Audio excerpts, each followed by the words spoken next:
if you're gonna pursue this course. What really came between me and Christy Christians and Boteach, what really came between us was, as a non-Jew, she always paid retail. And that's just wrong, ladies and gentlemen. That's just wrong. So we couldn't make it work, because that was just a point we could not agree on. I'm here for the deal. Okay, so now I'm going to challenge all of you. For those of you who said that love conquers all, and love is the most important thing, here's my question.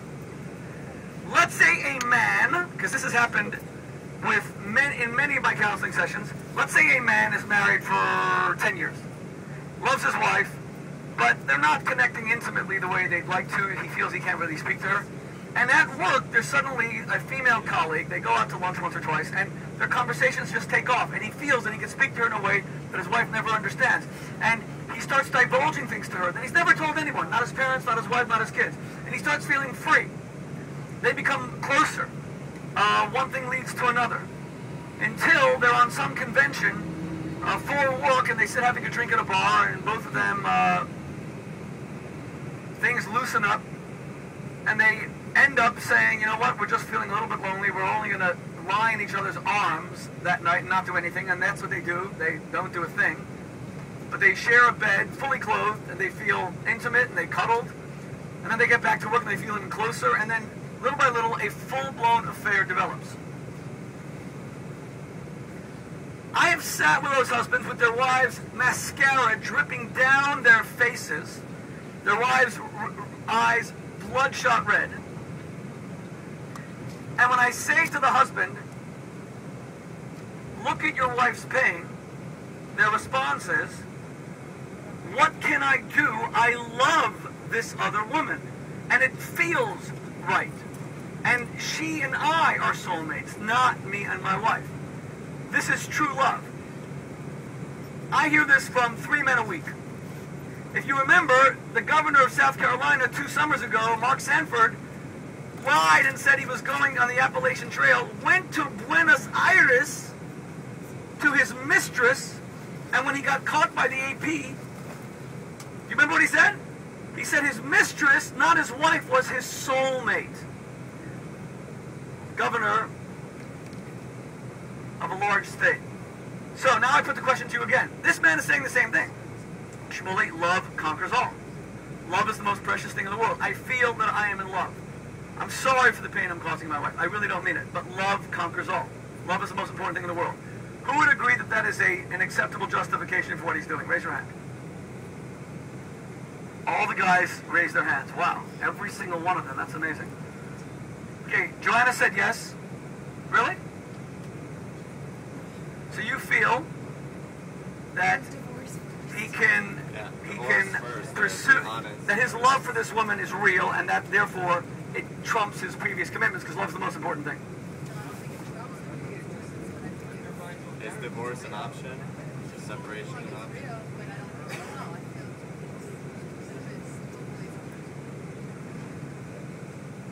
Okay. Who else? Who else? We're close enough to give you a microphone. I think it still sucks. I think it's still terrible, but can everyone hear Derek? It's not by any means a great situation, but like I completely understand. You know, what are you gonna do? You lost somebody else.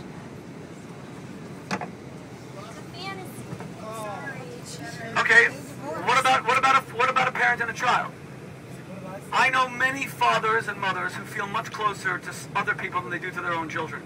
A number of you have come and shared stories like that with me on this trip.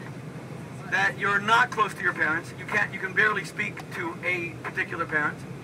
And what bothers you is, if your father or mother was incapable of affection, that would be one thing. But they seem to be affectionate with everyone but you. Same justification? They just feel love towards other people? What if love is not an emotion? What if love is actually an action? What if love is not something you feel in your heart, but like I said the other day, it's something you practice with your hands? I don't believe for one moment that this guy who loves his mistress, thinks he loves his mistress, is really in love with her. I'll tell you why. Love by its very nature cannot hurt other people.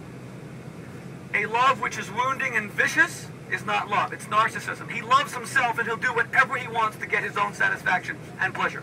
He'll do whatever he can to take away the pain. And what the mistress really is for him is a drug. Now, in many ways, my analogy to intermarriage is not a good analogy. Because in adultery, you're offending a party. You're doing something immoral. If you marry outside of Judaism, you are not doing anything immoral. You're not a bad person. You haven't hurt anyone, you haven't stolen, you haven't cheated.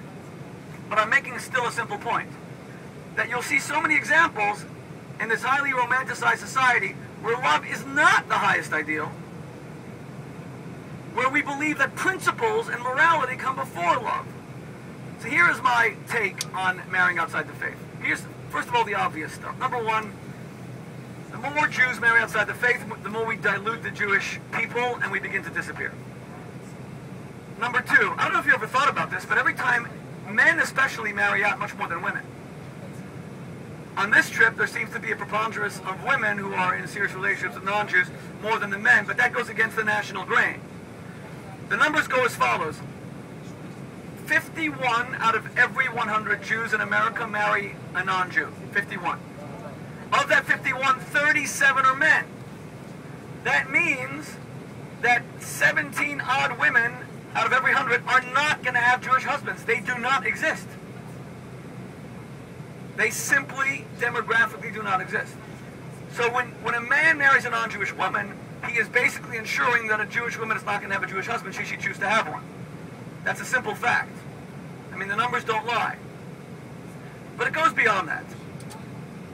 I am a marital counselor, and I can tell you that where most people think that faith and religion is not that important to them, and that's why love is more important, and I of course get that. My parents divorced, and I wish they would have loved each other.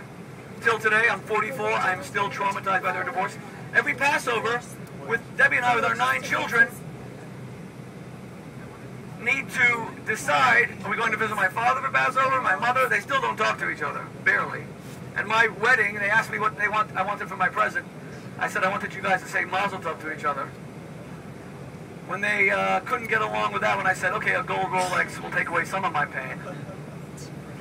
But every Passover, Debbie and I have to decide where we're going with our 9 children, let alone the 2 children I have with Christy Christensen, Jesus and Muhammad.